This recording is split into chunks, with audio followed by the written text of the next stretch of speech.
Okay, let's start with something really current, something you hear a lot about now, this fear almost about AI.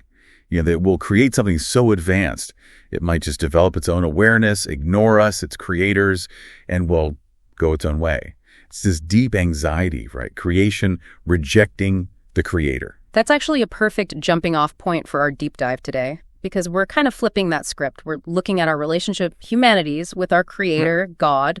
We'll be digging into what the prophet Zechariah says about, well, what we were designed for, and the real danger he flags having a diamond hard heart. Right. Zechariah. So let's set the scene. This is Zechariah chapter 7.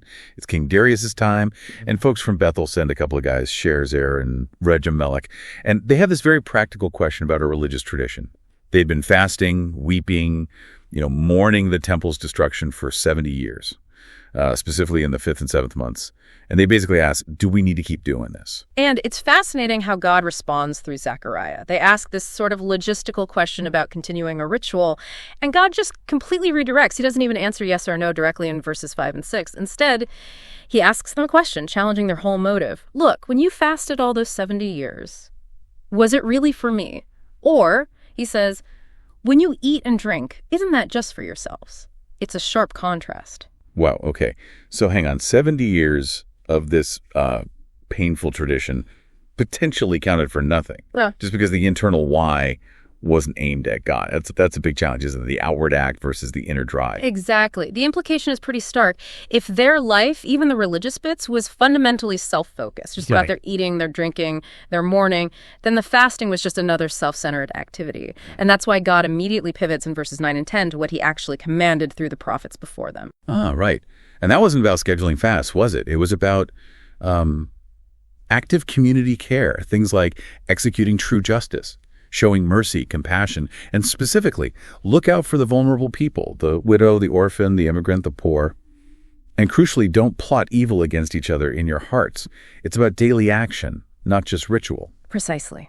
Daily justice, daily compassion that requires a constantly open heart, unlike a scheduled fast. And this is where it gets really intense. Look at the reaction to that command. Verses 11 and 12. It says, they refused to pay attention. They turned a stubborn shoulder, literally blocked their ears so they wouldn't hear. That phrase, stubborn shoulder, it's so visual, like physically resisting.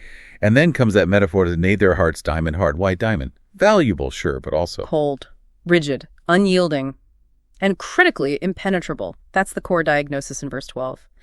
They deliberately hardened their hearts so that they wouldn't hear the law, the words God sent by his Spirit. This wasn't accidental ignorance, it was active resistance, building a wall inside. Okay, so that deliberate hardening, that choice for autonomy, how does that square with, the idea of human purpose? I'm thinking of sources like, say, the Westminster Shorter Catechism.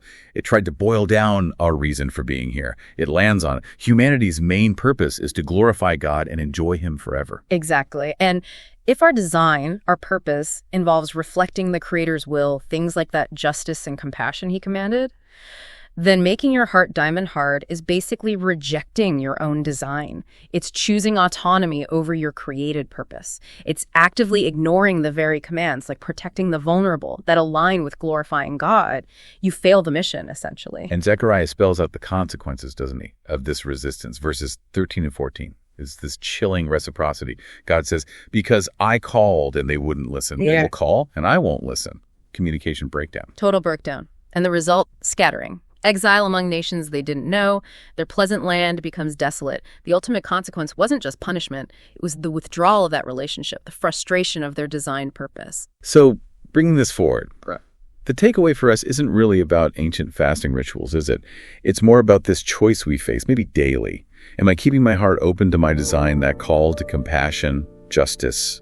Or am I turning that stubborn shoulder, choosing my own way, hardening myself against that call? That's the core question, I think. We started with this modern fear of AI, our creation, defying us.